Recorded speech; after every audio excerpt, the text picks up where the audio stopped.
Thanks so much for being here. We're looking forward to doing an afternoon of chamber music, and we'll invite our first performers onto the stage.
Good.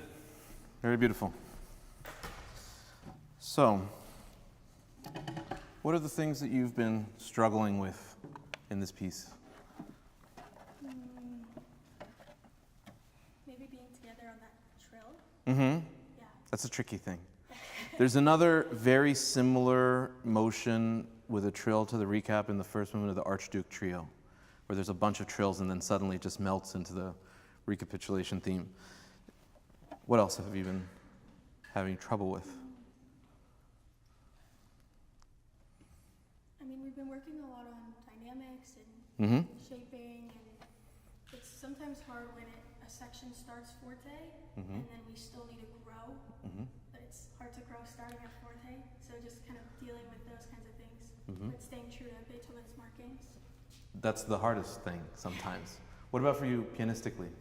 I think sometimes making difference between the violinist and me. Yeah, and sometimes not, Yeah. right? Sometimes you guys are supposed to sound exactly like each other, and then sometimes very different.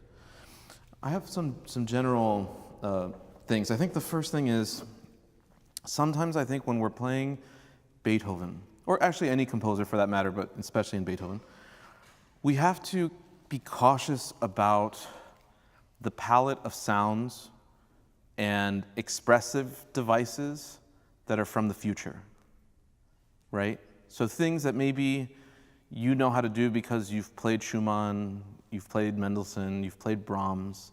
And of course, it's not sacrilegious to contemplate what that brings in terms of dimension, but I think sometimes what happens is that we start relying on certain colors and sounds that are maybe would have been foreign to him. And I think it's important to think from that perspective, from his world, which would have been a world with Haydn, with Mozart, I think also his character is a kind of a critical component. There was a count who was very supportive of Beethoven, and he used to hang out at this count's, palace or whatever. And there's this story about Beethoven. He was premiering the Opus 11 clarinet trio, clarinet, cello, and piano. And there was a pianist whom he had a bit of a rivalry with, Steibelt. Have you ever heard that name, Steibelt? He was this insane virtuoso. And it seems, the tale goes that Beethoven saw Steibelt yawning during the performance. And it really made him angry. And so Beethoven went over and grabbed the score of a quintet that Steibelt had written and put it on the piano upside down and made an improvisation based on the upside down tune. And Steibelt got so angry that he just stormed off. And I think that's so telling about the character of Beethoven, that he would try to basically humiliate someone else just because of they weren't paying attention. And I think that shows how much it meant to him capturing the audience's attention. And I think as you guys were playing, I thought you're doing a really nice job in general, and you're being very respectful about so many of the markings. But the one thing that I wonder about is, can we find a way to create an even more intense flavor? I think about sometimes chefs when they make a sauce, right? We think about making a sauce and you cook it and then you just you're done, right? When you deal with professional chefs, the amount of boiling down of things that they do, so they'll create the sauce and they'll say, reduce by half. So you leave it on the stove and it reduces. And then you add some stuff, add some cream, add some spices, reduce by half. And then keep reducing by half. And suddenly what you end up with is something that's so concentrated and intense. And that's what I'm wondering if we can see about being really specific about sound and color. What is your feeling about the key? This is not a normal key for a piece for violin, right? Not a lot of pieces in F major. There's a Mendelssohn violin sonata in F major. But what's the meaning of this key? Do you have any idea?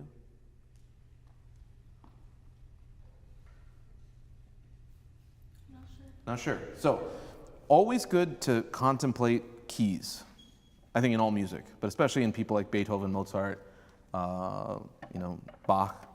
It gives us an idea of what they're thinking about, right?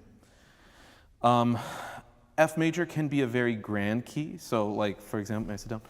So there's the first cello sonata, Opus 5.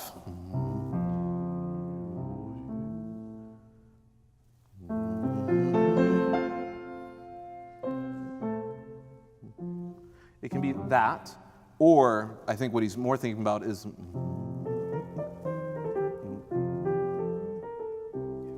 the Pastoral Symphony, right? So I think that is not a mistake, that this is spring. By the way, this title is not his, right? This is not his. There is something really funny that the only thing that we have from Beethoven on this piece in terms of some notes is that it seems that there was a mistake during the first publishing of this. And he said, whoever put septuplets is an A, and I will not finish the other letters. And I thought that is also very telling of his character, that he would write that he's so annoyed with someone making a mistake about his music. Yeah, so F major, I think we're thinking spring, we're thinking this pastoral, beautiful, just super lovely quality. So let's try again. I have one request for the piano part. Can you be more like a string quartet? Do you know what I mean by that? Like what? Softer. No, never softer. I am not a person who believes in that the answer is always just less for the piano. The issue with balance, with violin or any other instrument, always has to do with clarity. Sometimes you will hear people like Marta Argerich play recitals. She plays massive, right? But she's so careful about texture. So I'll show you really quick. When you start this piece, there is a big difference between this kind of sound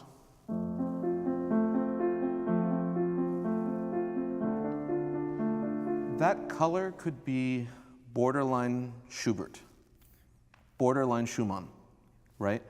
But I think if we're, again, thinking from this classical perspective, you know, Haydn and Mozart.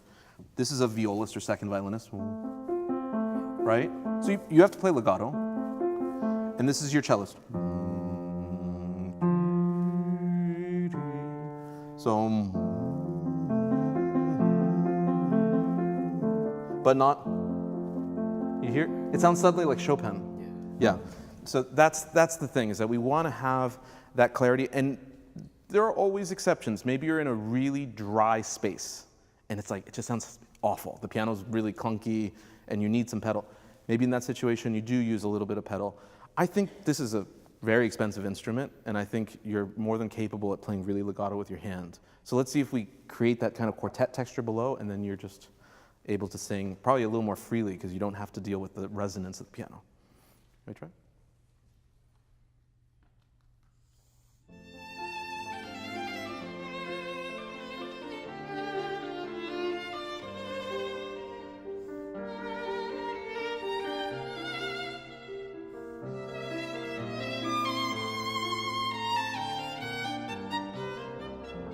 Good. Have you ever played this very slowly? Yeah. Can I hear it? Sure. Yeah, please.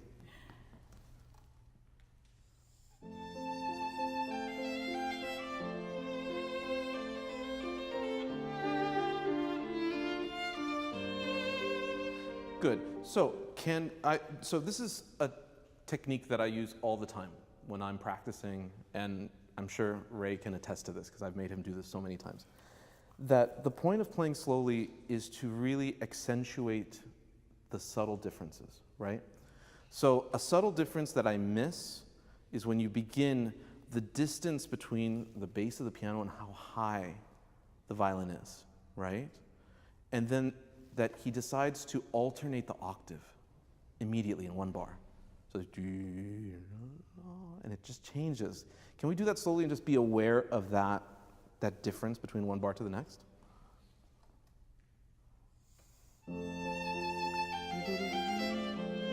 Yeah, and then make it magical. Yeah, like make it feel that transformation.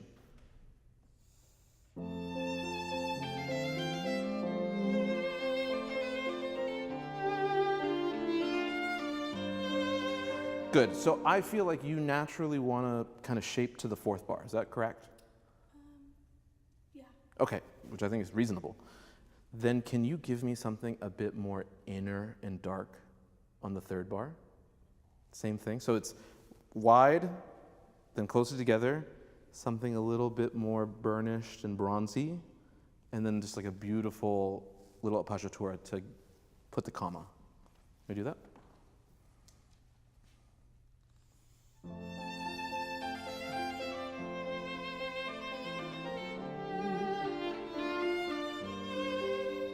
Good. And I'm going to make your life even a little more complicated. There's a way. Ti-da-da-da-ti-da-ti-da. I'm done. Ti-da-da. Can you reach through and keep that alive? Keep that magic up in the air? Because I think so much of what we do as musicians is trying to just get that next 5-second burst of interest into the audience. You know what I'm talking about, right? There is nothing worse as a musician than playing a concert and you can feel the people tuning out. So I find these details, of course you have to have the sweep, and I think you already have that, but what I miss is this kind of precision in how you're listening. Because as we're playing pieces like this, and this is what a great piece, right? We have to be our own guide through this pathway, right? If you respond to what's happening in the moment, it's too late, right? You're behind. You're reacting to your own playing. But I would love, in a way, your hands are in the present, but your ears are in the future, right? You're almost hearing the music like 3/4 of a second before it happens. This is the reason why conductors conduct ahead of the beat, right? Imagine conductors showing actual beat. It's like orchestra can't follow that. But if they're just slightly ahead, there's always some information that the orchestra players can grab onto and be like, oh, I know what he's about to do or what she's about to do, right? So let's do it one more time, and I want you to have those ears looking into half second into the future, and just show me, guide me through what's special about it. One more time. And let's breathe together.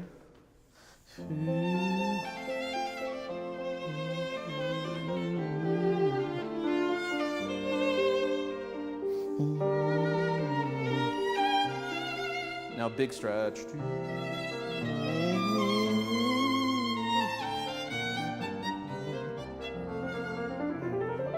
Ah, legato. He says legato. You played it very beautifully, but can you really sing? Can we try it once together, please?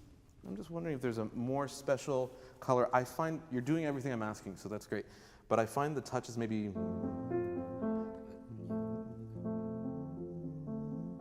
something a bit more, I don't know, just more special. Can we try it together?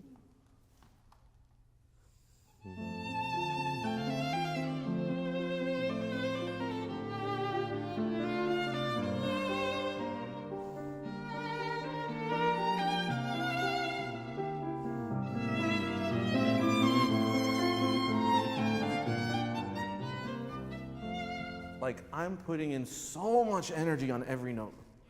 You know, like I remember one time, I'll tell a very revealing story about myself. And it actually has to do with Ray.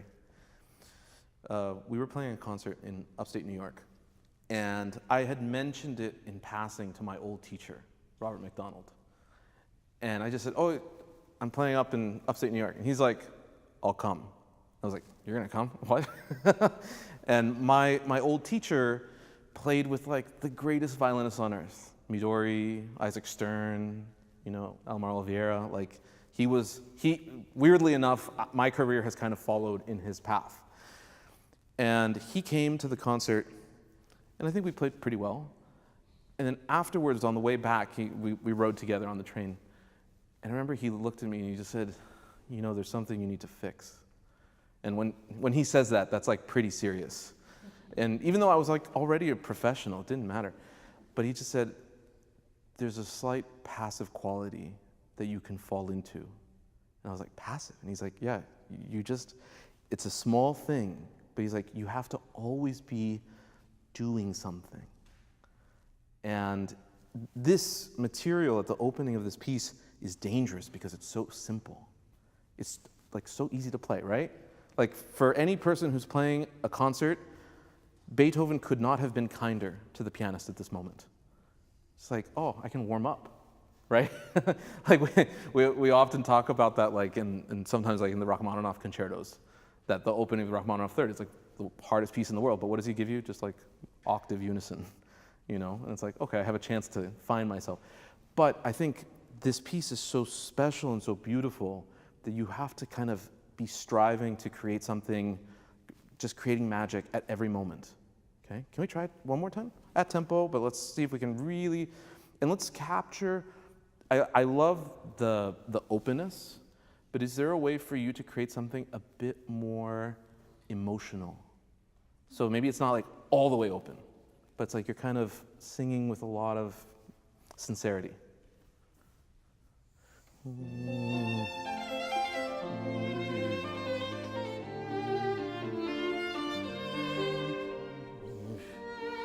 Different?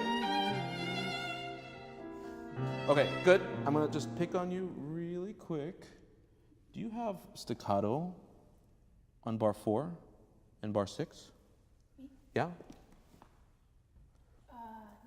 Yeah. Why? Why is there staccato there on that note? This is at the end of the slur. Why would he write that?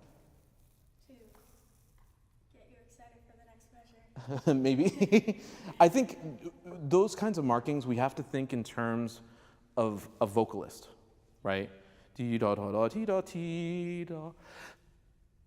That. It's not just T-da, T-da, T. He's writing that in for you. So see if you can lift and then make the difference between the 4th and the 6th bar, that they're not the same. That is the other thing in especially classical music, when this is so symmetrical and easy to understand, you need to seek out, this is something that I remember Emmanuel Axe told me, you have to look for the things that make the symmetry not symmetrical, right? Because the symmetry is a given. It's very easy to understand. But those little differences, how he does one thing and then he does it differently, you have to really pronounce that so we understand how the drama unfolds. Okay, can we do it one more time, then we'll go on. Really feel the color together. Good.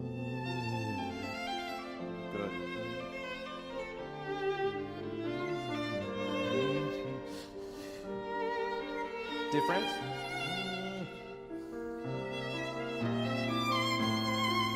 Gentle. Legato.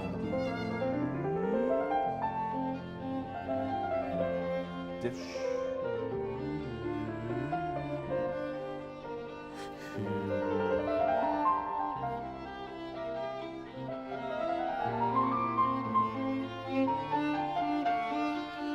Okay, good. I think that's lovely what you're doing now. When there is a crescendo, so recently I played all 5 Beethoven cello sonatas in one concert, which was a very physically exhausting experience. And the one thing that I took away from doing that, because we often play one Beethoven piece on a concert. We rarely play multiples of them. The sense of the use of crescendo is always a slightly explosive and volatile thing in his music. So when you have this crescendo at bar 18, I would love that even though the right hand climbs leading up to it, is there a way that you can set the low point too? Right? That we don't go don't lead to the crescendo because then you're already too loud. So I would maybe definitely reach and then maybe over the 2/8 notes before the crescendo bar, come back so we can create the drama of the crescendo building. All right? Can we do right where the piano takes over? Be very careful about anything that sounds Chopinesque. Yeah? Yeah. Right there on bar, what is it? How about 11?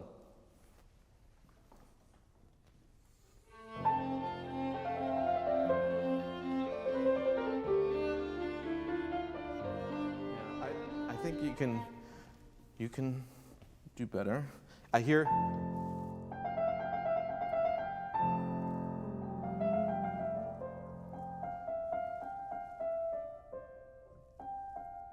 So the issue is that sometimes when pianistically we want the melody to speak and the digital contact on the piano, we can hear that attack. What we actually need to do is to slow our finger down and have a lot of weight behind it. And then it sounds really legato. Can you try that really slowly?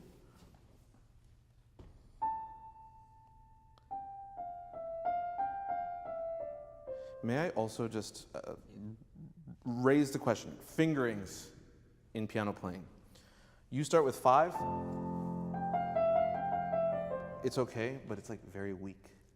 Right? You're trying to sing with the weakest part of your hand.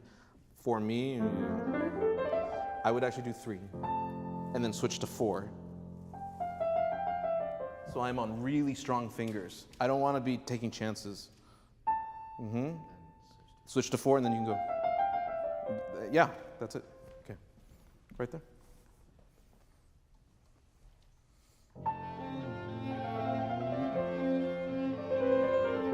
And then can you show me a different attack on the second bar? You don't want to go yeah.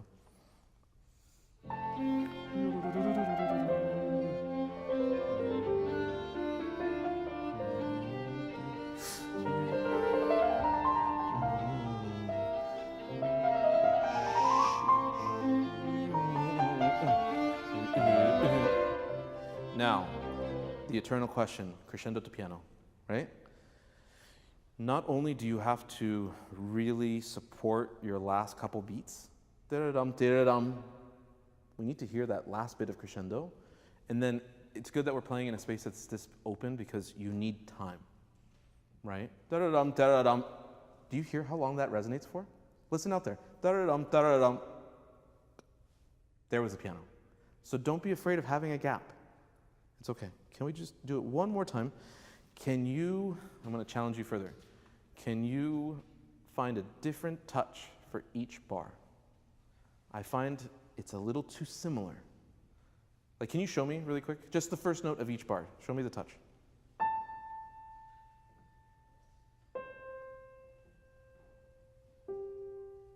Can you make it more different?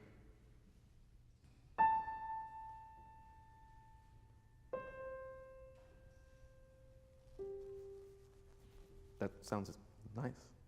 Yeah, I'd buy a ticket to hear that, right?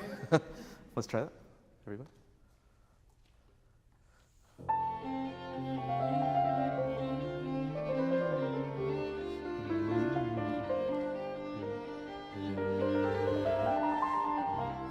Good, that's beautiful. Now, I'm going to complicate your life even further.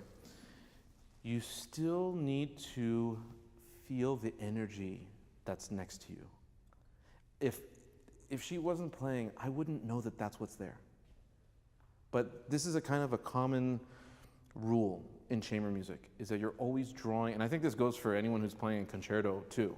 You have to always think about, how does my part function based on the propulsion that's around me? You can't just play it as if you're in like a sound booth separate from everyone with headphones on. No, there's something that's generating energy, and so you can't play it like this kind of nocturne style. There's this that's there. And what I always think is like, I'm just always singing the other person's part. You know? So as you're playing it, sing the eighth notes in your mind so that you feel that. Can we try it?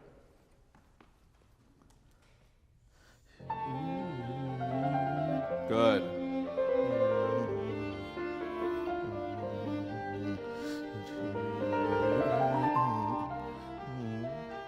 Influence him. Yeah, now, this is the last thing. It's good, very good. Now, can you be in his business all the time?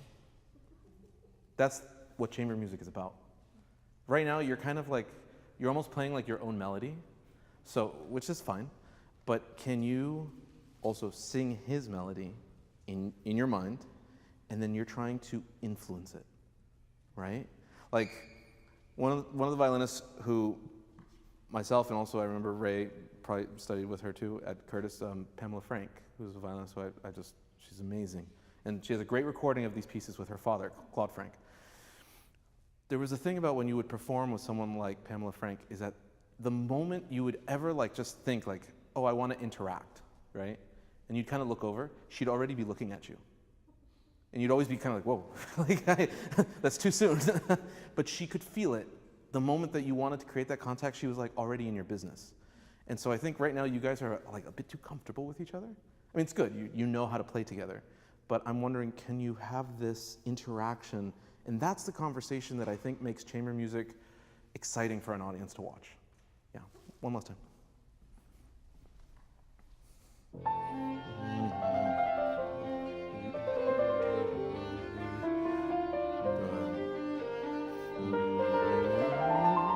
Influence. Crescendo.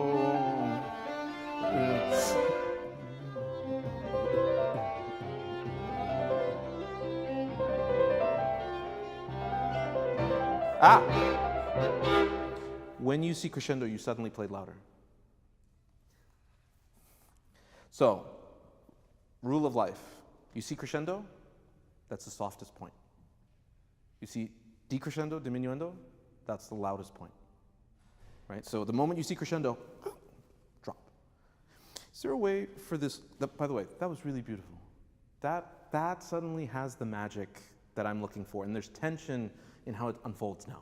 It's not just like pianist accompanying or violinist accompanying, there's like actual conversation. And what's beautiful about doing this and kind of focusing on it is that every time you play a concert, it's different, right? It's different hall, different people, and that is really where the language takes off, okay?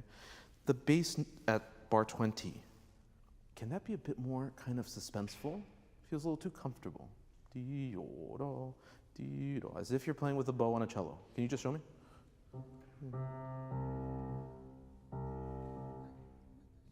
Try it. I sit down? So, it sounds like. So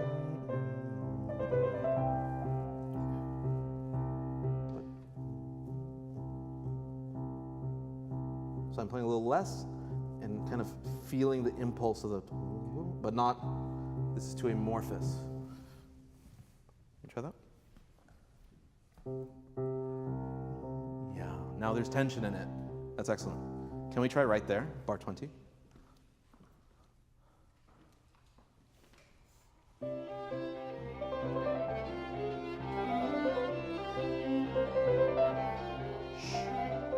Crescendo, crescendo. Ah, isn't that a surprise? You're living too much in the future. So, dum dum, da da. Like, who would expect an E flat? That's out of nowhere. You have to shock yourself, right? Can we do it again? That was really exciting now.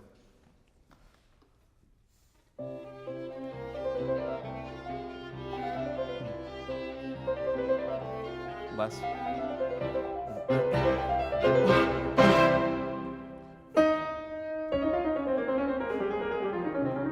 Okay, so if we're using my rule about decrescendo, what is your job until you get to that moment? Yeah. Is it forte? Fortissimo. All of that's fortissimo.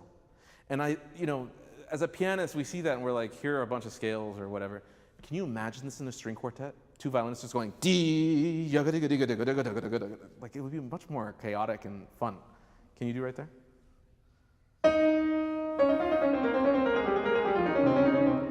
Now, Beethoven complicates your life, as he always does. He puts slurs. You would think fortissimo should just be loud and not with articulation, or with a lot of articulation, right, to make it as exciting as possible. And he says, no, I want it legato. There's a new slur right there, right? You have to bring that up.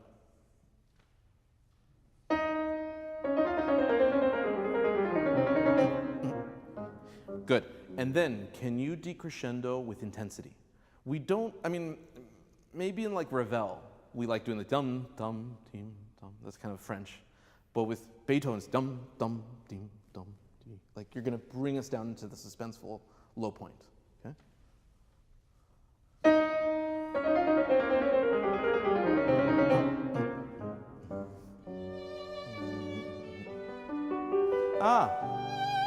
What does he say at the end of your phrase?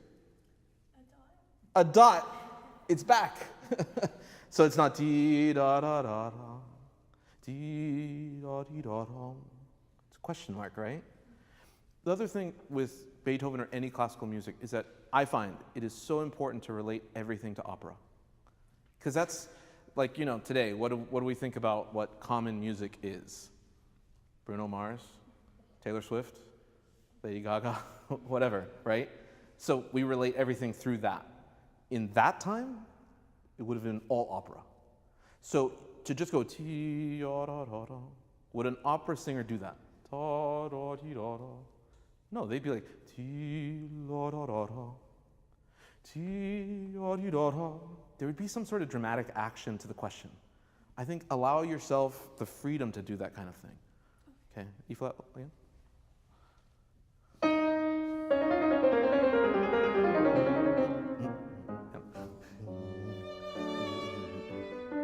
Different? Okay, now I'm gonna just look at the score. I hear, if I'm taking dictation in the piano part, I hear ta wa wa. What does he mark? Yeah, that's what he wrote, right? Quarter notes with staccato and rests. And I always say to all my students, at that time, with Beethoven, Mozart, ink and paper is expensive. It would have been much easier to write that as half notes.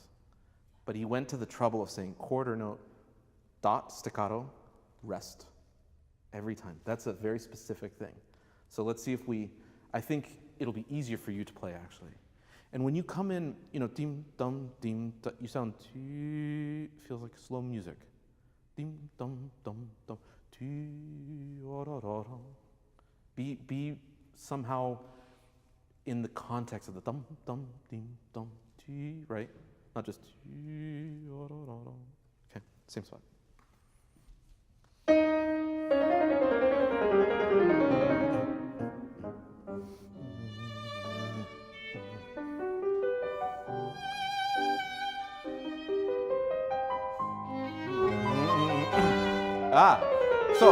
So we have to crescendo in one bar to forte. Could it be quite a bit more shocking? You know, when you do this, I think it could be a little more magical. So I'm using kind of a fast attack, and I'm lifting out of the key quickly.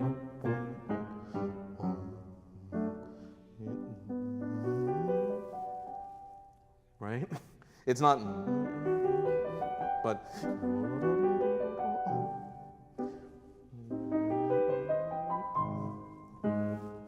right? Now here he writes no slur. It's different. But it's different sounds. You know, these details, you know, on one hand they're a curse, because you feel like you're just, God, there's so much there, right? But on the other hand, they're the greatest gift. Imagine if we had this music written the way Mozart writes his music. So in Mozart, he writes nothing. He says forte, piano. He'll put like a slur sometimes. And the rest of it is just you being a great musician. And that's why I think in some ways Mozart is like the ultimate test of artistry. But Beethoven, it's like every note to him has a function. And so in a way, what I would suggest to you is like, take the time away from your instruments and stare at the score, like study the score like a conductor, and just ask yourself, why? Why slur here? Why not slur there? Why staccato here? Why is it long there? Like, you have to ask yourself these questions, and then suddenly everything you're doing has an answer.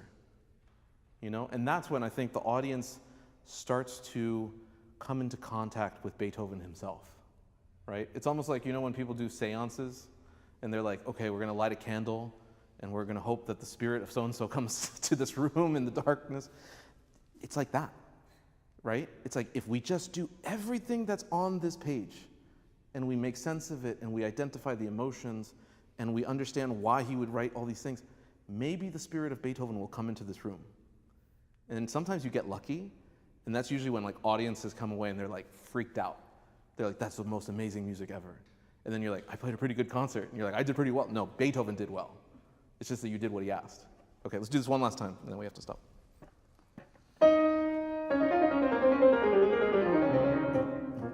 Good. With tension. Crescendo!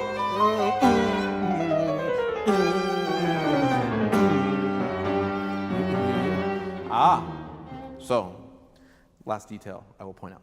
Ta da da da da. Shouldn't there be a sforzando in the last one?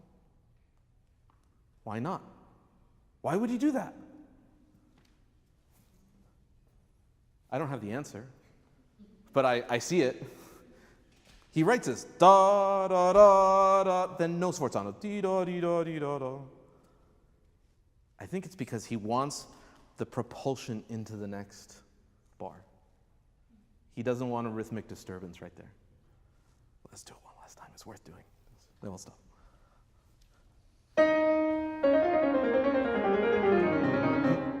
With energy. Feel the energy.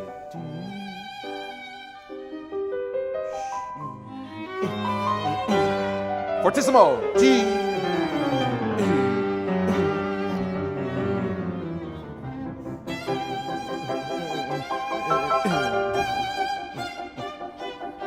Good, bravo. I think you're starting to cook because you're using his language.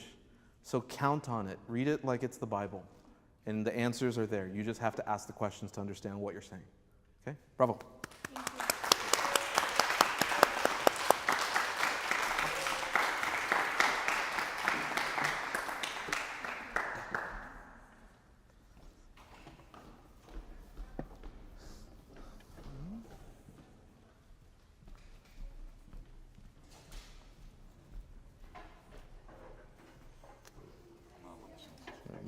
multiple stems.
Thank you for playing this.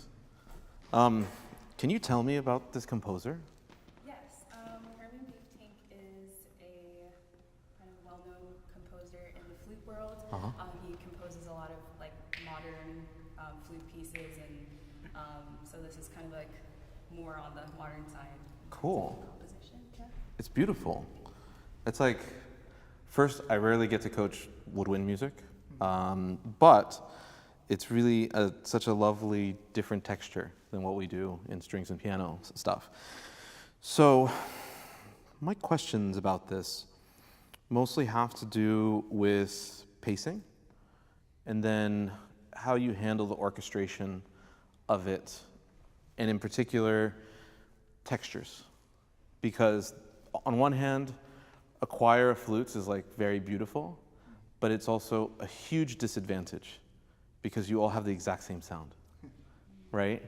And I think there's a danger in this music that the listener can get kind of lulled into a place where they don't hear the differentiation between things. And I think there are moments where you do want to have that absolute crystalline, unifying color, but there are also moments where I think the composer's writing certain textures and we can maybe exaggerate the textural differences so that the audience gets like a contrast to enjoy. So can we maybe just start again?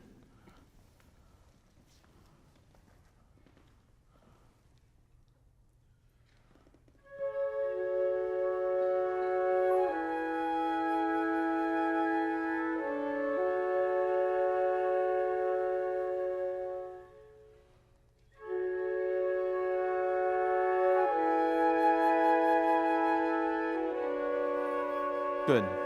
So I'm going to raise some possibilities. The density of the sound, if there's a way to have maybe a slightly more focused quality at the opening. Right now it feels kind of somewhere in the airier side of things. Maybe you could support your sound a little more noticeably, so it's like the density is like I can hear the friction between the four instruments. And then the other thing, just as an experimentation, I'm sure you've already discussed this, but what would happen if there was like really no vibrato? I know it says espressivo, I know, but espressivo can happen in many different ways, and I think there's something expressive of the chords themselves. And in a way, I'm just curious to know what would happen if you really worry about like kind of the motion, that's really what's poetic about it, rather than just the sound being vibrated. Can we try that, just as an experiment?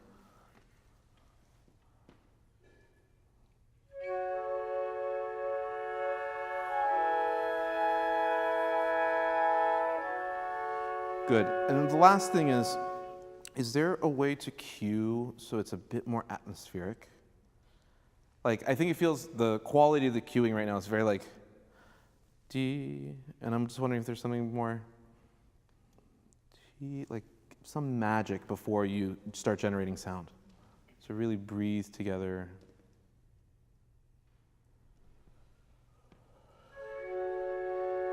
Good. And let's strive, let's put all of our effort into just being perfectly together on that first note.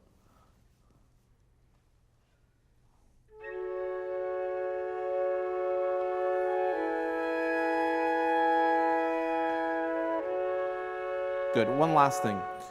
I always find it helpful in a situation like that, like this actually, that not only one person has the responsibility of leading the group, that everyone leads to each other, to the center. When there's only one person leading, there's actually, the person who's leading is at a disadvantage because they have control, like you have control by being the first flute, but on the other hand, you're not getting any information back from anyone else. So you're kind of driving blind, and you don't know if anyone's with you.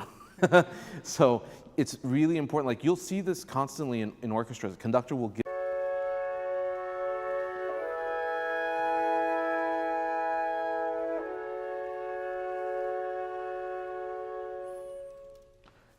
Good. Bravo. That's a different thing now. Did you guys hear that difference? It was suddenly really unified and very beautiful. The second bar. Same business, right? So, and even could you put effort into the way you shape your sound, so that as you're moving from the first note to the second note, you're almost like phrasing towards everyone else, so everyone else can hear you shaping, right? And then what is your battle plan in terms of the phrasing of the third chord? Are you thinking, because you need to breathe, right? You're about to collapse if not. You're thinking kind of diminuendo and just kind of back off? Okay, that works for me. Could we try something where maybe the first note isn't so kind of led in this way, that maybe it's just a bit more like there, like the light just turns on, not this kind of fading. The fading in business can work, but I fear that for so early in the piece, we kind of want like that unity to be the game, right? And then, is there something in the third bar that maybe you can find something a little breathier, just to change the texture a little bit? Because if you're going to back off anyway, let's back off in a very interesting way, okay?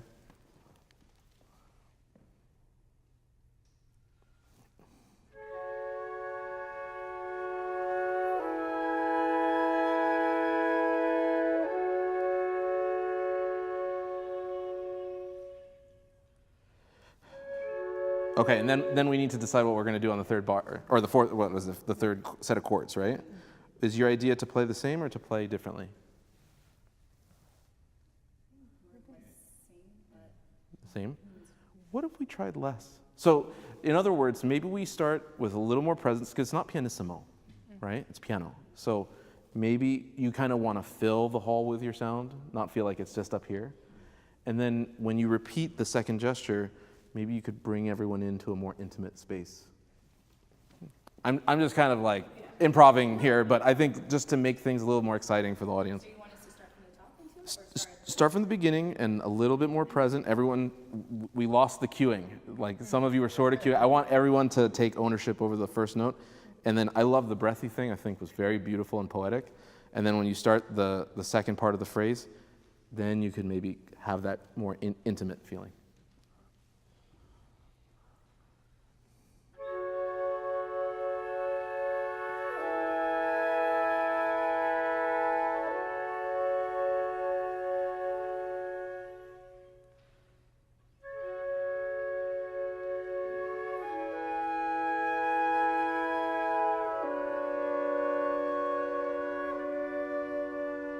Good.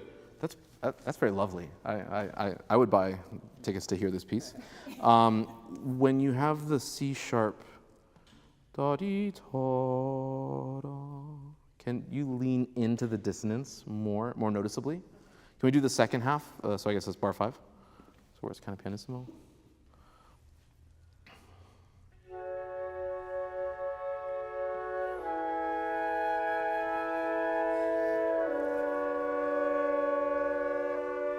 Even a little more.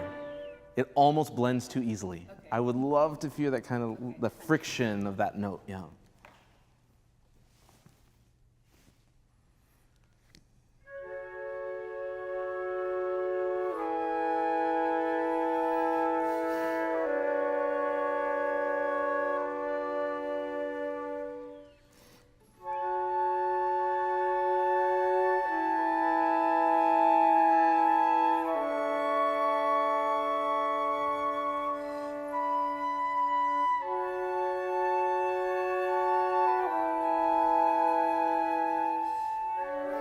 Good, beautiful.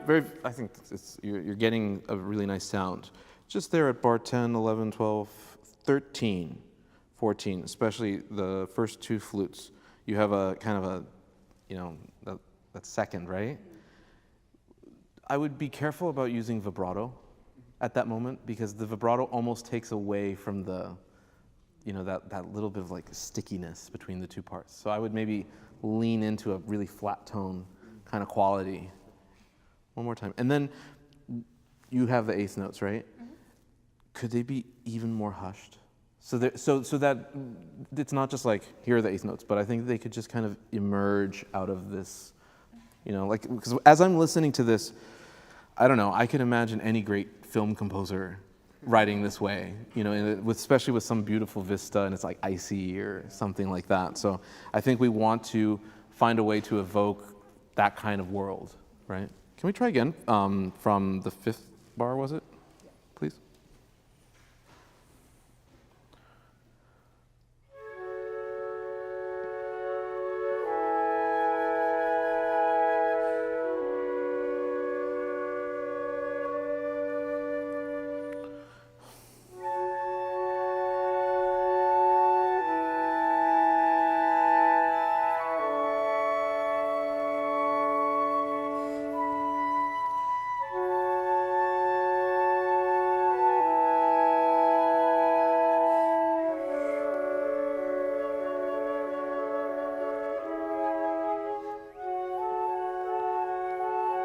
Okay, I like that. I think that's very, very effective. When the second, I guess you join in for the 8th notes, I would try to be as hushed as possible. Because, you know, at the end of the day in this moment, I feel like this do-dee-do-dee-do, it's not that interesting. I mean, it's not, no, I'm not trying to say anything bad about the composer, but it's just, it's just a murmuring kind of propulsion, right? But I think if it's too real, if it's too do-dee-do-dee, something far more kind of like distant, I think it'll create more atmosphere in the room. Can we just do maybe, how about 15?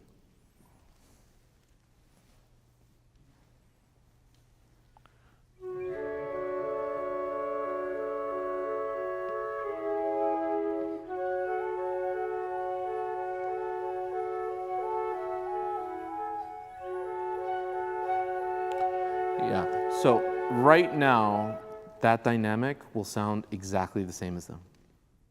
So you have to be almost 2 dynamic levels above. And I think it's okay for it to sound almost like, I don't know, like droplets, you know, on the water, you know, like ding, dong, like bell-like. So don't be afraid about like that you're gonna interrupt. I think that's the point, right? Yeah, one more time. And again, let's not stop the leading of the motion, you know, because I think the danger in a piece like this is that if all 4 of you are kind of just allowing the non-direction to happen, the music starts sounding maybe a little lacking in focus and direction. So just keep leading as if you're like, all of your leading is generating a conductor in the center, okay?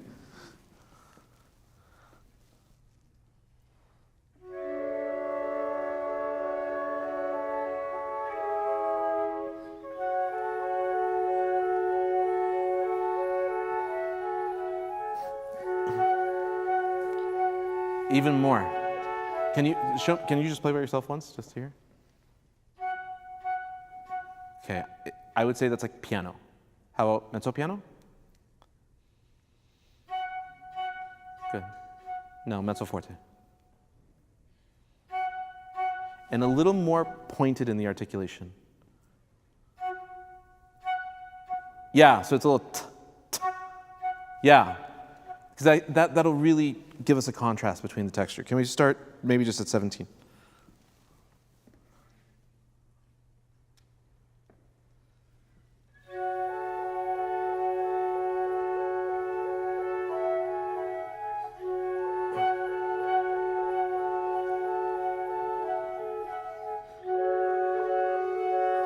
Good. Better. And then you have to be mindful about the way you handle the diminuendo, because I think we don't want to lose you completely.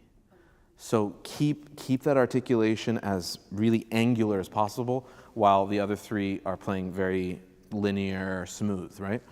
And then I see in this score there's a forte on the double bar. Sounds piano. I would love for you to just interrupt, like it's like a trumpet call or something. Don't be worried that we're gonna think it's rude or anything. I think it'll sound fine. One more time, 17.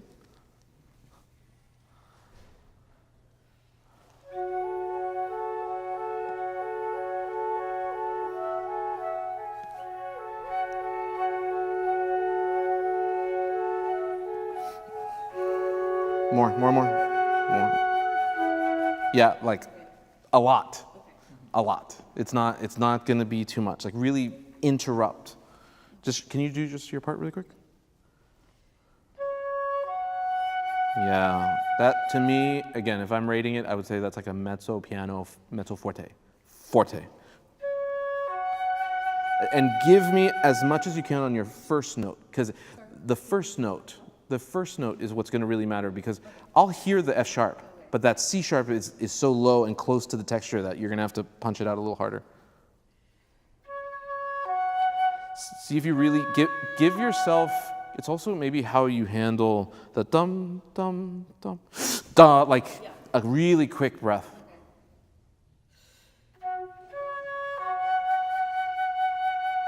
Okay, good. Let's try, how about 2 bars before double bar? So that's 19.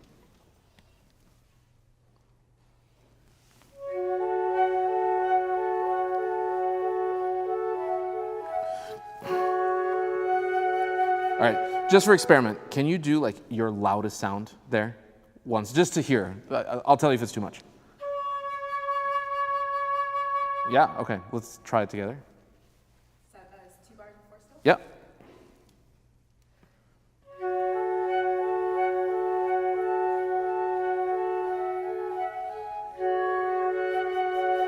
Yeah, I still, and this is the other issue. When we're dealing with chamber music, we often have to worry about the game of numbers. How many people are we compensating for, right? So you have 3 players who can generate quite a lot of texture, and it's one of you. So you have to like almost think forte times 3 to undo the balance, issues. Like I think about that a lot sometimes in chamber music, like with strings and piano. Suddenly you'll have a cellist, violinist, pianist playing, cellist drops out. Violinist has to play a bit more as soon as the cellist is gone, because the audience has become accustomed to 3 sounds. So the same thing kind of here. It's like we're getting used to this. You have to really be so much more powerful. One last time. 19.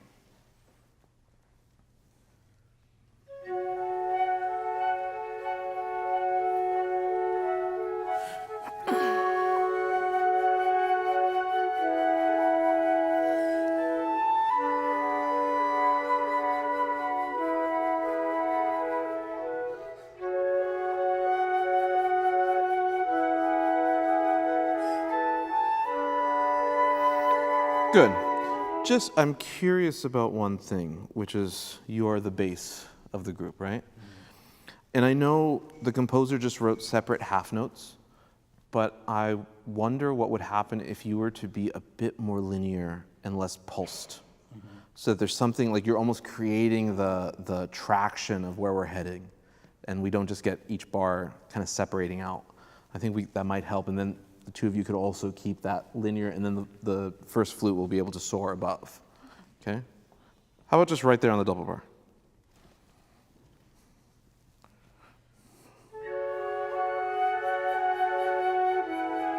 Good. And then if you need to breathe, it's okay.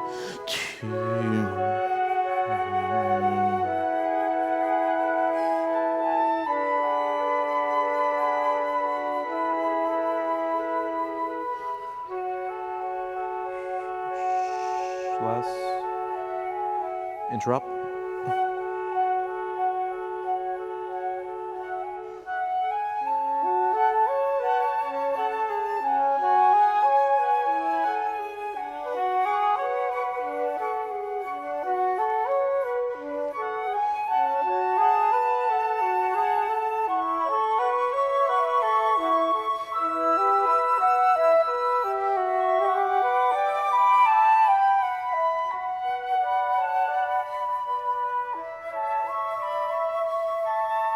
Good. That's very effective. I'm enjoying this. Here, when you get to this next double bar, 41, this is the other issue of this piece, which is that the rhythmic, let's say, material tends to be all similar. So let's say if we have a section that's all straight eighth notes and we're kind of thinking, dee-da-da-da-dum, the moment this composer gives you an opportunity to change that, you got to really take it. So bar 41.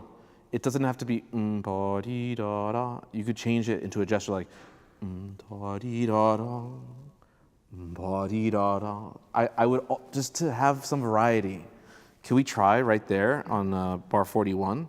Maybe, do you want the pickup? Pick up into 41, and then let's gesture that stuff.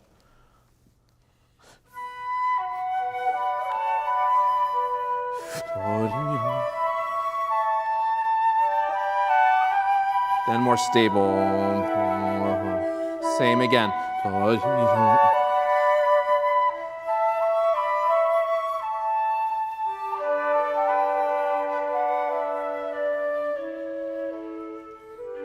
Good. And I think this is this the first writ of the movement? Yeah. Oh, okay. So there's a danger that we won't even hear it. Because it could sound like you're just being good musicians kind of rounding off the section.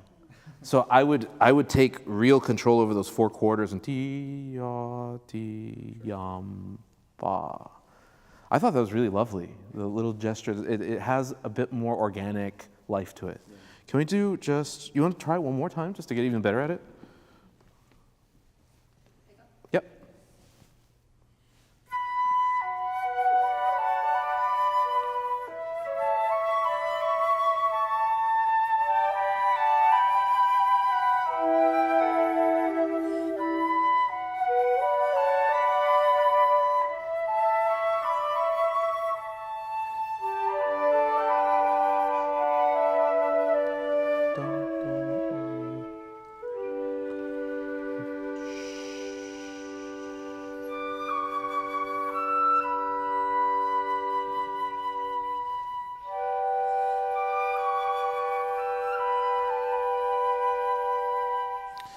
And I have another question here. At bar 50, I think because all of the eighth note motion has been suspended, I think there's a possibility that you could be just totally free. Yeah, like we don't have to feel the pulse for a second. You can just be, just soaring above the mountain or whatever you want to imagine. Ti-yo, ti-yo. And then you don't have to come in exactly on time, just ti-yo, like a little fantasy-like. Can we just start right there, that a tempo? Let's get a real pianissimo from the lower 3, please.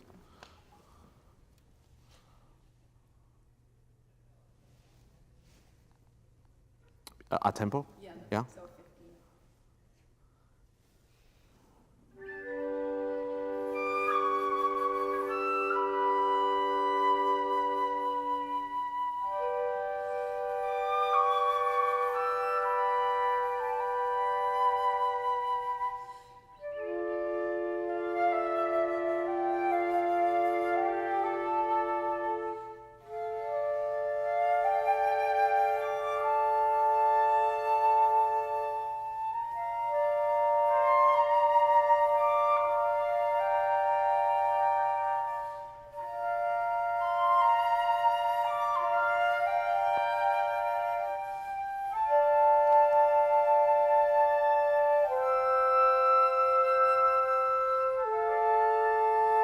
I just have one last question. At this moment, theoretically, the dynamic is kind of pianissimo, right? Mm-hmm. Could we have something even more glassy and sparkly? Feels a little. I can almost hear too much the humanness of it. It's like T, but T, just almost very lean. The texture, right on 62.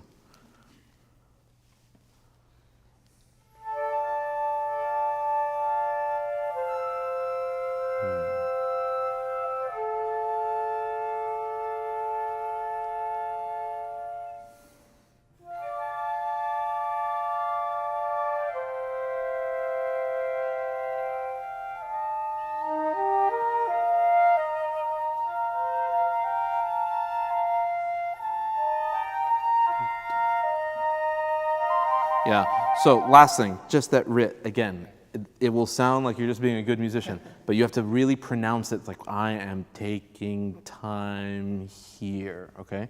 Last, but can we just do where the, let's see, 63, 4, 5, 6, 7, 68?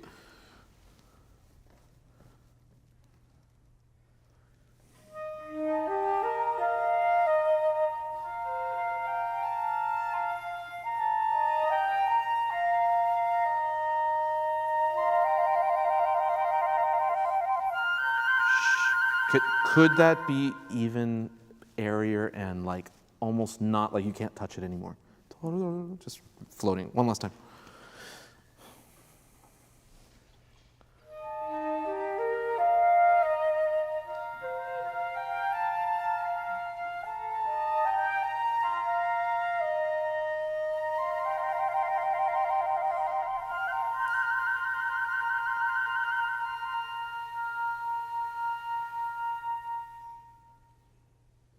Bravo. Thank you so much for sharing this with us. Really. Thank you.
Sounds really good.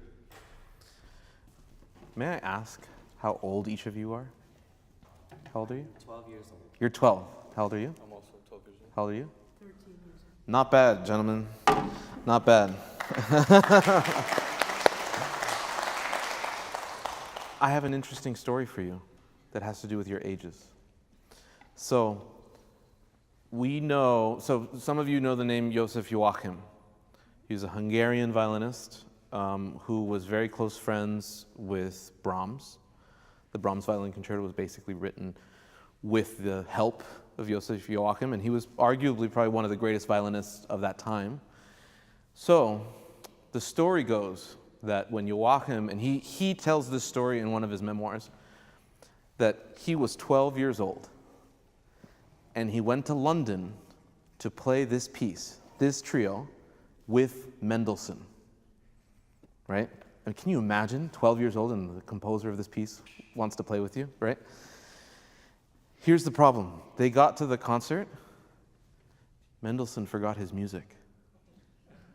But the good thing was that Mendelssohn was a genius. So he was like, oh, it's fine. I'll just play it from memory. But at that time, it was considered rude and disrespectful to play from memory. It's kind of the opposite of today, right? But the thinking at that time was, how could you possibly do everything that the composer wanted? How dare you play from memory and come up with your own stuff? You should have the music in front of you. And the person we have to thank for, well, either thank or maybe not thank for the whole business of memory is really Clara Schumann. She was one of the first people who started to really play concerts from memory. Anyway, so Mendelssohn did not want to upset the concertgoers. So he put a random piece of music on the piano and played the entire piece. And he told the page turner, he said, make sure you just turn every couple of minutes. And I'm just thinking, can you imagine, you know how hard this piece is. Can you imagine staring at some other piece and playing all of that from memory? I mean, I just can't imagine the genius level of someone like Mendelssohn that he could do something like that. And a kind of a small, quick related anecdote to a similar brain. There's a great conductor who now passed away, Lorin Maazel, who used to be the music director of the New York Philharmonic. He also had one of these brains. And at some point, he was conducting the Met Opera. And you know, one of the things about Maazel was that he had this prodigious photographic memory. And he would rehearse from memory. Can you imagine rehearsing a 3-hour opera from memory and knowing the rehearsal letters and numbers? So he would have nothing in front of him, just, oh, and D, 2 bars before D, and then he would start conducting. And so people just got used to it. And at some point, the principal cellist of the orchestra noticed on one particular day that they were working on the opera and there was a piece of music there. And Lorin Maazel was turning the pages randomly. And so at the break, the principal cellist went up to Maazel and he said, Maestro, I see you have music with you today. Is there something wrong or something that you're specifically wanting to, check on? And he said, oh no, I just have to conduct Idomeneo next week and I'm reviewing my score. He's reviewing his score while conducting a totally different opera. Talk about being efficient with your time. Anyway, the first thing that I want to do is this.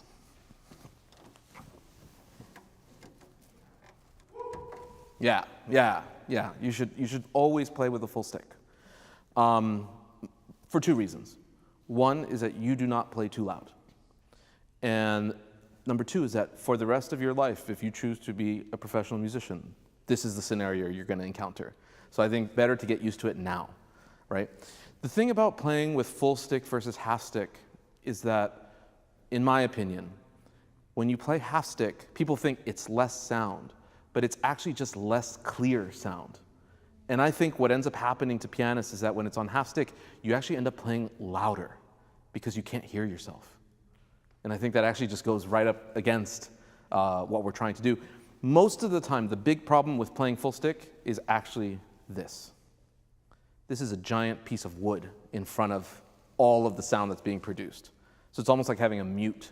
So that's the one thing, if at some point maybe you switch to an iPad or something like that, you can have a little stand, and then you can actually hear directly into the piano, and that will change your concept of sound.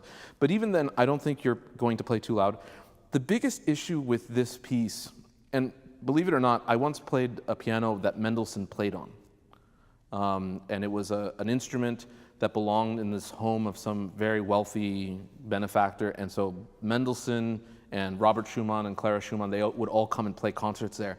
That instrument is like, goes to here. And it's like this wide. It's so tiny, it's wood. And I remember I sat down to play on it, I was like, I think I'm gonna break this piano. And that's what he was dealing with a lot of the time. The piano of even Liszt did not exist yet. So he was thinking of something a bit airier and more transparent, and the sustain would not have been as noticeable. So one of the things that you can do back there is you can actually flutter pedal quite a lot. If you ever go to watch Marta Argerich play concerts live, you will notice her foot is always doing this, because she wants the resonance of the sound, but not the murkiness. She wants clarity. So that's something that you can mess around with. I think overall, you guys are being very, very diligent about everything. I'm just wondering about two things. I'm wondering about, can we create a sense of instability? Right? He says, molto allegro agitato. And he puts some metronome mark that's just insane. It's too fast. And there's something just nervous about this piece, right? It's nervous, it's unstable, it's dark, it's brooding. Can we try again? And then for strings, so I gave him a full stick, right? So you have to compensate for that now. We're in a big hall. I was in a piano trio for very many years, and we competed together, and we often got feedback when we would compete. And I remember at our first competition, which we did okay, we got like second prize or something. And this juror, who was a cellist, came up to us and he says, balance is bad. We were like, oh, what should we do? And he was just like, play at the bridge. And then he just like walked away. And my poor cellist had to figure that out for like the rest of our time together. And it's a thing that, you know, the business of contact point on your instruments kind of decides about how focused your sound is, right? And sometimes I think string players get nervous about playing closer to the bridge because they worry that it's going to scratch, right? It's going to get a little ugly. If this wave of sound is behind you, this is going to eat up a lot of that. And then beyond that, that scratchiness will probably travel to about here. And the rest of it that gets out to the audience will actually be very clear and focused. So I want to start again, and I want to see what happens if we like just start playing a little closer to the bridge, a little more focused, and we try to seek out a bit more instability. At the opening of this piece, I think the danger, and I hear this piece often, it can sound slow, right? Da-dee, da-da-dee, da-da-da. Can you play your part?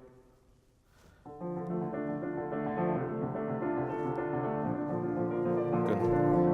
Now, you have to be, may I sit down for a second? You have to be ultra subtle in your shaping all the time. So you have to use very little pedal. He says pedal, but like, again, on that tiny wooden piano, on this you can't.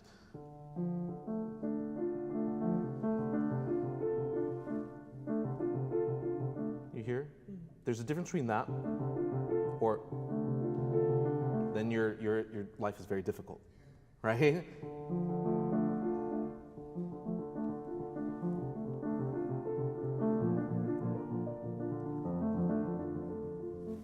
Can you try that?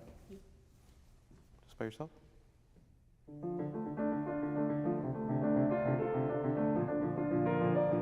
Good. Now, this is a kind of a technical thing.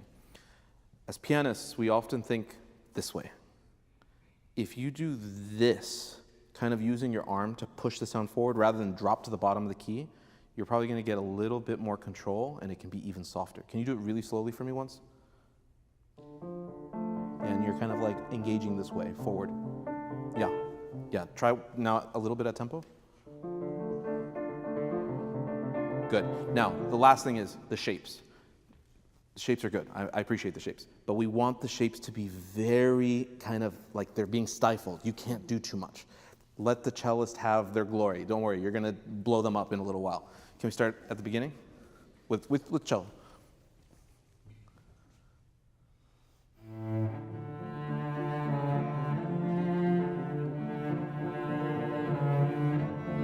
Good. Now, here's the complicated thing, is that you have a melody that is kind of slow in nature, right? But it is being infected by this instability back here. So you have both things to do. This is like why singers go through coaching a lot, because they have to figure out how are they going to sing beautifully, but also sing in context to what's happening around them, right? And so there's you have to feel that as if you have that rhythm inside of you while you're playing, and then inflect so that there's some connection between the two of you. You're in some very subtle tornado in piano. Can we try?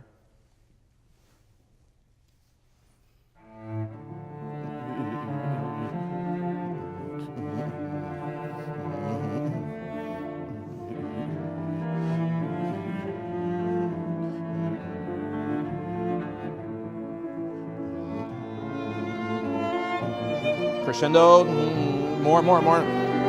Good, beautiful. That's nice. I think that's very beautiful. And the last thing that I might suggest is just the sound itself, like the vibrato, the type of vibrato you use could be a little more searching, unstable. Feels like comfortable. Maybe a little faster vibrato. Keep us unsettled. Now, when you come in, you have a totally different role, because cello got to play this like beautifully, like, you know, with Mendelssohn, he writes such elegant melodies. They're so perfectly thought out. But the difference with like Mendelssohn and other composers is that there's something very explosive. When he decides to go, it's like, it just goes crazy. So you have to go, not just like play your melody, but you have to go into like concerto mentality, right? You're leading, you're the concertmaster of the orchestra, or you're like the concerto soloist in front of the orchestra. You have to take over and just push the group into a different territory of sound. Can we do that one last time from where you begin?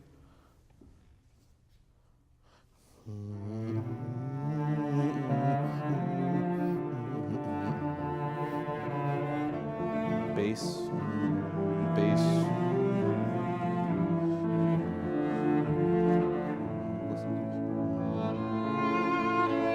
Push them.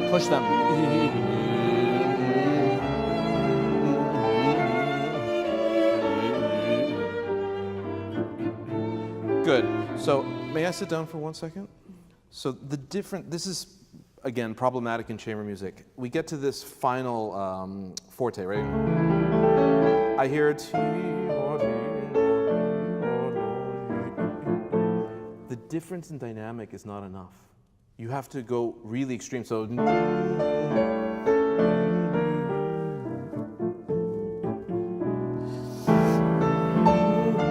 like, we need to have those really extreme, explosive peaks. And then, again, things are suppressed. Can we do maybe where the violin enters? Da dee da da da.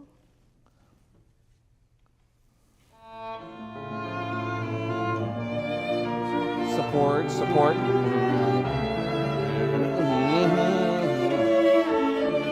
Shh, nothing. Crescendo, bigger. Shh, nothing.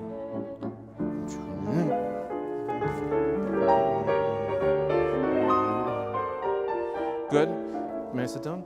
When you do these kind of peaks again, I need something that cries out. It's so sad. What's his problem? Right? I mean, he's having a really bad day. So,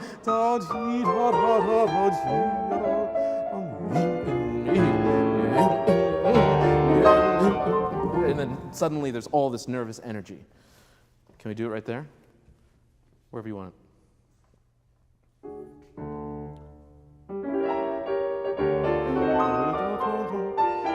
Yeah, I want you to sing out all of it. And then we'll go on. Okay, how about, can you start where this begins right here when you're holding the low D. Yeah, go ahead.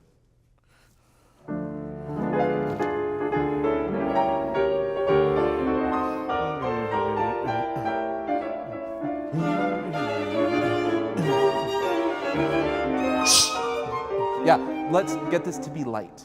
You know, I think Mendelssohn was possibly one of the greatest scherzo composers. They're just the most fabulous. They're always intricate. And, you know, like, I remember when I was a student, I heard Bernard Haitink, who's an amazing conductor. And he came to Juilliard when I was a student, and he conducted the student orchestra, and he conducted the Hebrides Overture by Mendelssohn. And I will never forget the sound. When that started, it felt like there were 15 different parts, like just like in orbit of each other. And I could hear each one so perfectly. And I'd heard from some of my friends that Haitink had been so particular during rehearsal that he was like, no, this has to be like this has to be like that. And once he got it right, it was like, you know, just a really life-changing experience. So when you guys get to these, really get the kind of texture of the sound to be as vivid as you can, right? So not too loud, and just keep it like a bit more like little sparks, okay? Can we do where the strings come in? I guess that's B or whatever, 48, middle of 48.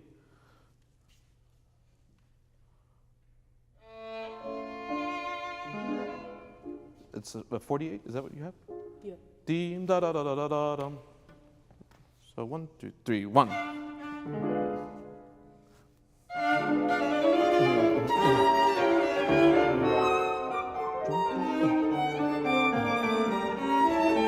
Less pedal, less pedal. Crescendo, more, most. Hey, I have a question. Is there a dot on that upbeat? Dot, Do you have staccato? No? Okay, it sounds like staccato. So, da-dee, like grab that upbeat note. That's what we need. Just right there, da-dee, fortissimo.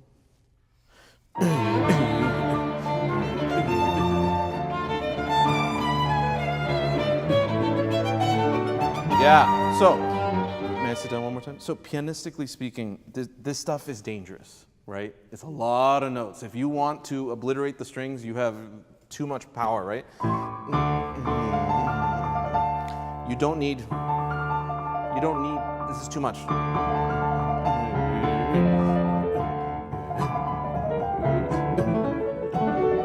Like really just clear. You have great hands, so just, almost like just put your foot to the side.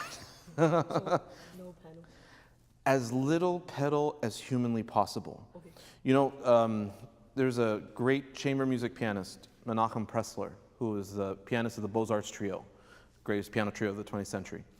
I was very lucky when I was a student because he would come to our school every year and he would perform. And I was always amazed by his textures on the piano. And I remember one time I got to see him play a Beethoven Violin Sonata, and I was watching, and I remember I was like, wow, his legato is so crazy. And then I started to notice his foot was never on the pedal. It was all finger legato, and I think he touched the pedal like 5 to 6 times during an entire Beethoven Violin Sonata. And one time he touched the soft pedal. It's amazing to listen to sound when it's that purposeful. So I think in here, you really don't need pedal at all. And in terms of balance, that's the thing that's going to allow the balance to work out. Because the moment you put the pedal, suddenly there's like a 30% bonus in terms of the balance issue. So we want to remove that all the time. And the less pedal you use, the better. Can we do it again? Fortissimo. Da-dee.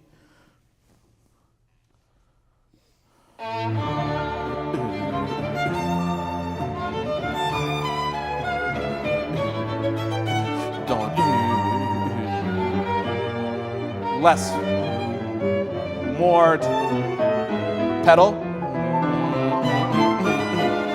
pedal, then no pedal.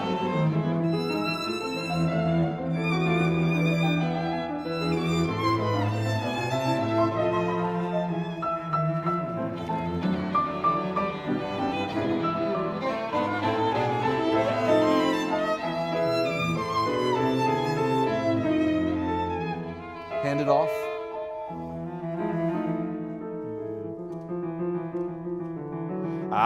hold on, Mr. Pianist. Can you let me? So you played.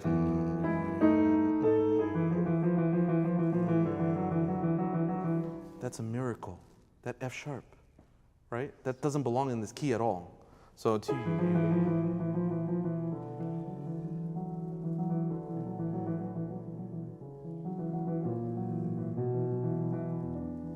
everything's okay. That F sharp is the reason. So when you get there,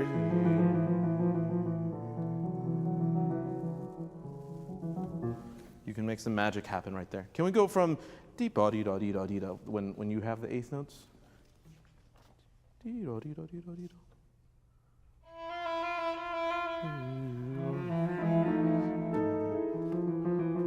Different. Bravo. Bridge, bridge, bridge. At the bridge. Closer to the bridge. Believe it or not. Now, playing at the bridge is risky business, okay? The closer you are to the bridge, the more tension there is in the string, right? So you have to be careful that you use the kind of gentlest touch. No tension is allowed. You have to just use all natural weight and keep everything just buttery smooth so that you can get things to... Can you just do your tune once?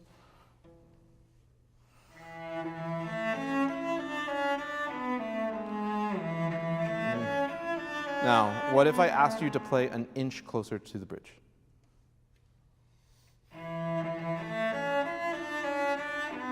Now, when you're playing that close, can you just use the natural friction against the string? It feels like you're almost pushing the sound in. Don't do that. Do the opposite. Just draw the sound out of the string and use a little more bow so that it's free.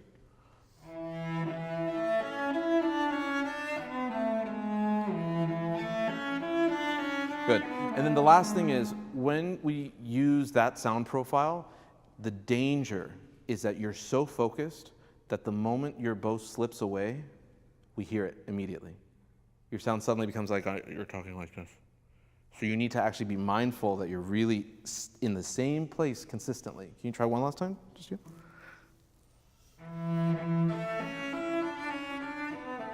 Hey, that's a pretty nice sound. Can we get a little more kind of presence of the vibrato so that it just resonates openly?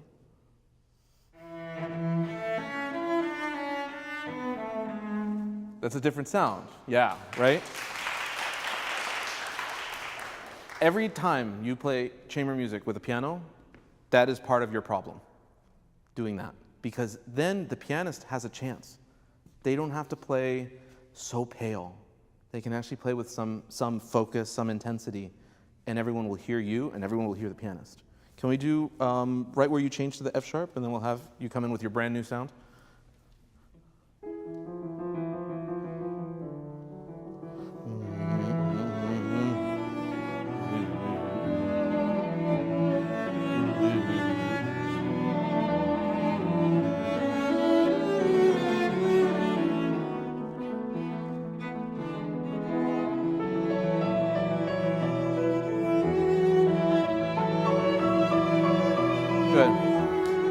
There are moments in chamber music where we have to pretend we don't know what's supposed to happen.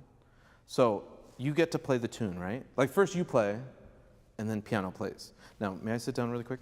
There's a little bit of kind of notiness in the way you play.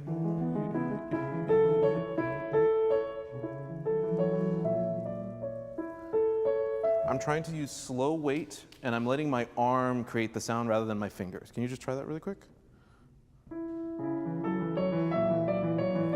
Yeah, and watch, you get, I want.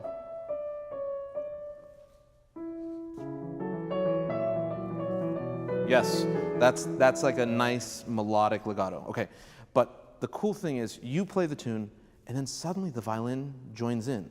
You guys play together. You play as if you're meeting at the elevator going into work, right? It's like, how you doing, John? Very good, Jack. I'm going to work. No. You have to be like, oh, we play together. Hey, buddy. You know, it would be nice to have that discovery, right? I think that's the problem, especially with a piece like this that everybody knows way too well, right? Every student group plays. I actually didn't play this piece until I was like a graduate student for the first time. And I remember I was like, this piece is so hard. What are you young people playing this for? For some reason, we keep assigning really hard trios to younger players. But I think this moment of discovery has to always be vivid, right? So you almost have to look over, and you have to look over and be like, and that was the thing. It's funny. I remember my teacher, Mr. Lowenthal at Juilliard, who's also an amazing pianist, but we were speaking about chamber music, and the topic of Menachem Pressler came up. And Mr. Lowenthal said, oh, it's all just a scam the way he looks over at people. And I thought that was a very funny thing, because Pressler's thing would be that you'd watch him play and he'd always be doing this, like, let's play together, let's play together. And then you'd hear later that the people in the rehearsal would be kind of beaten up and destroyed by him, because he'd always say, you play with me, you play with me. And so these people who thought they were soloists had to accompany the piano. But at the end of the day, you know, it's like, I don't think it's necessarily important that you guys like stare at each other when you play this melody, but just the sense of like, hey, we're together. And just to notice each other, and just to enjoy that, because I think that's what the audience takes from a piece like this. Can we do one last time? That sound is really beautiful. I would bring that up with your teacher, and just to explore how to use that tool, because at the end of the day, for both of you, this business of contact point in this scenario in chamber music, that is part of your toolkit, right? It's a palette that you have, and you need to know why you're playing closer to the bridge or why you're playing closer to the fingerboard, but you don't want it to be just totally random. You know, you want it to be purposeful, okay? Last time. And let's stay in tempo. Closer to the bridge, closer to the bridge.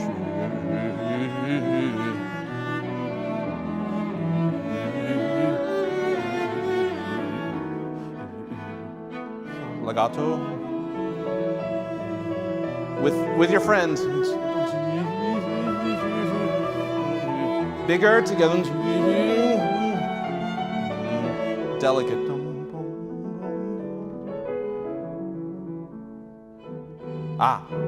What's the dynamic? Pianissimo. You have to kind of jolt us out of this. Like, we were thinking everything was so perfect, right? Walking in the meadow, everything's fine. And suddenly there's like, tum, tum, ta, tim, ba, dum, bum. What does this mean? Right? Can we just do right there the little 4 bars that you have in between?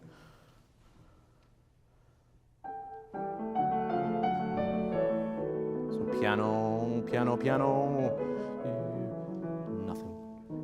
Yeah, so it's like a huge question mark. What does this moment mean? Okay, so let's do that again, and then you guys will come in on the pianissimo.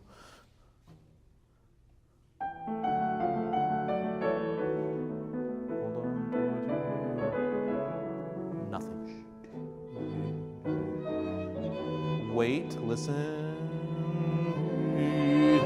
Grow, passionate. Take your time.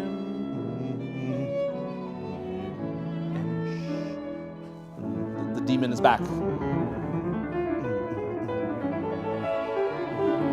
Good. For something like this, this is the other thing that you have to be mindful about in a piece like this. You will have slow notes, right? This is kind of the nature of so much of this music. Same thing like when you play like Rachmaninoff cello sonata. It's like 500 notes, 2 notes, right? There's there's an imbalance. You two have to feel that rhythm. You cannot go ti ya da da di di da da. You must feel that current underneath you and reflect it in your sound. Can we just do the agitato?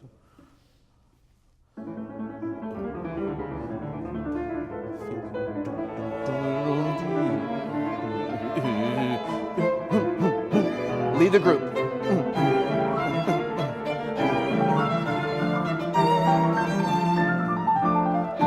can use pedal here.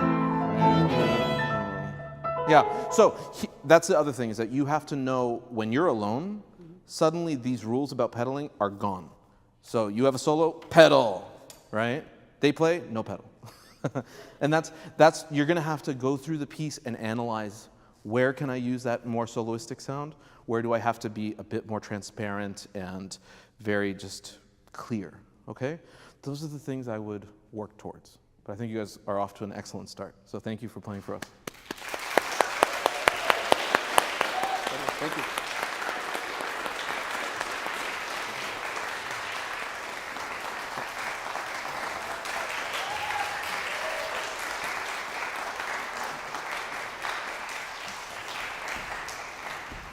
So I think theoretically we're supposed to be done, but maybe we can take like 1 or 2 questions. If anyone has one, I'd be happy to answer them. Anybody with a question? No question? If you're first putting together a chamber quartet, and there's people that are inexperienced with that, how long would you say use a metronome to help people learn how to put it together? Would you use a metronome in rehearsal? There are times nowadays where I do use a metronome, even professionally, you know, because I think I don't think it should be a crutch, but I do think that, like, I can't remember, there was a recent moment where Ray and I were playing something and we were like, something feels a little suspicious, like we're not aligning, one of us is feeling rhythm in a different way, and we just put the metronome on just to hear the truth, you know? And I think to do that, and then in combination with using, like, recording yourself, that's the other thing. When you hear yourself back, that doesn't lie either. And you can tell, like, oh, I'm rushing, I'm not rushing. So I think there's nothing wrong with using it at the beginning if you feel like you're unstable. I think absolutely to just build that up. And, you know, in particular, we tend to use it more in contemporary pieces because, like, you're just so busy doing other things that you need some sense of understanding of what the pulse is. So I think the metronome can be very helpful in work. Yeah. Any other questions? Yes. What would you recommend for someone just starting chamber music? For someone just, yeah. Can you ask the question one more time? What would you recommend for when someone does practice if they just start chamber music? In terms of like strategy or? Like just like kind of staying together and kind of having the same idea throughout the piece. Mm-hmm. I mean, chamber music is a complicated situation because everyone in the group tends to be taxed in different ways at different times. And I find that the greatest hindrance to making progress in chamber music is if people are unprepared. Because then when you're rehearsing together, you're kind of wasting each other's time. You know, and I think the other danger is that it is very likely that you will begin to adjust for someone's kind of discomfort with a certain phrase or something. And then 2-3 rehearsals later, they'll practice it and suddenly it's fine. And you've gotten used to this different timing. So I think that's the most helpful thing is that everyone really practices like ready to perform. You know, like I run a music festival outside of Seattle and we have a program, it's our fellowship program, and we invite musicians to be part of it who are basically on the verge of starting their career. So like the associate concertmaster of the Met Opera is one of our alums. And what I say to them when they come, and I think it's a different thing. If you're a student, there's definitely different expectations. But for myself, like in that situation, I tell everyone who comes as a fellow to my program, I say, you have to basically be ready to perform on the first day of rehearsal. Because in our circumstance, we usually only have 3 days to rehearse a piece. And that's like 4 movements of a piece, or 3 movements, whatever it is. And the last thing you need is someone to show up and either have doubts about their notes or have, you know, insecurity about how they're playing their part, because what you're trying to do is get as close to the performance point as possible. So that's my thing, is that I think it's just really being prepared for that first rehearsal, knowing your score really well, doing the studying, listening to a recording just to make sure all your notes kind of make sense and the rhythms kind of make sense. And just to know what is connected to who, you know, to understand, okay, when I come in here, the second violinist is finishing this gesture or whatever, so that you understand how it's all built. And then when you come to the rehearsal, it's a far more efficient process. But you don't want to be sitting there just kind of constantly making up for everyone's mistakes, and then you're slowing yourself down, you're wasting time. So that's what I would try to focus on. Yes? I just want to comment that to play a chamber group like this, the strings can be intermediate, but the piano has to be an advanced player. Oh, there's a mic for you. Yeah. I was just saying that the players you know, if the players are intermediate level, the pianist has to be expert level. And it's very hard to put together an ensemble if you are an intermediate player, because pianists won't play with you. Yeah, that's that's interesting you say that. You know, so at my school, every semester we have to put together groups, and we have people from differing levels of experience, and repertoire, I think, is really critical in that, because maybe you have a pianist who may not feel comfortable playing something like this, but maybe there's another piece like a Mozart trio or a Haydn trio where they can totally feel comfortable, and there's still plenty to do for the strings. I know, we all want to play what we want to play, but I think that is the issue, is that finding some compromise in terms of the repertoire so that both groups can feel at ease about what they're doing. And I think that just takes time to find something, so yeah. Any other questions? No? Okay. Oh yeah, back there. You can grab the mic. Would you have any tips on how to, say, learn a lot of notes before like a first rehearsal? Do I have tips for learning lots of notes? Yeah. Practice? Yeah. You know, I once asked a kind of similar question to the British concert pianist Stephen Hough, or Sir Stephen Hough, I should say. And I just said to him, how do you manage all this repertoire? Because he plays like a different concerto every week, and it's hard. And he does recitals, and he does chamber music. And he told me a story about a phone call he received soon after he won the Naumburg competition. And it was the Chicago Symphony. They called him and they said, "We know you play the Bartók First Concerto. Can you play it at the rehearsal in 2 days?" Bartók First Concerto will almost make your hands fall off.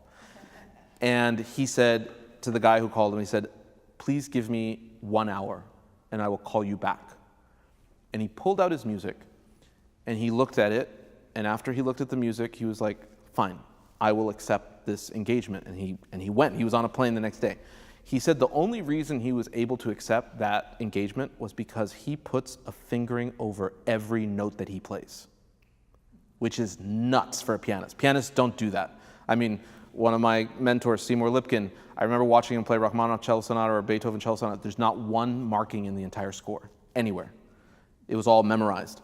But Stephen Hough, he believes that, especially for concerto playing, that you have to be absolutely certain about every fingering so that there's no question about what's going to happen. And then that's what made it possible for him to do that.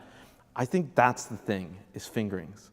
Now, I might not go to that extreme, but I do think being very, again, purposeful about your fingerings and thinking about them in advance and just knowing, like, for sure this is the way I get through this passage, and I need a 4 here and I need a 3 there, and I need to think about how this works. I'm constantly writing that stuff in my scores. And thankfully, you know, I'm able to like juggle a lot of repertoire because of that. So that's what I would say, just slow practice, putting in fingerings so you're sure. And then you also have to do a bit of trial and error with fingerings, because sometimes what you do slowly does not work fast. And so sometimes you have to kind of preview and go fast and figure out if the fingering works, and then you have to practice it and rehearse it and choreograph it at a slower tempo. So that's what I would suggest for you to do. Yeah.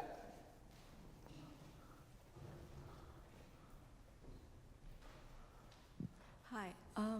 What are the most important values, or like in chamber music, like what makes a good chamber group? What makes a good chamber group? Well, patience, that's the big one. It's tricky because when we play chamber music, it depends. I have to put this in 2 different arenas, because on one hand, when we do chamber music, we do, let's say, professional pickup groups, right? You come together with 2, like I'm going to do this literally in about a week. I'm going to fly up to Portland. I'm going to play with, 3 people that I don't play with that often.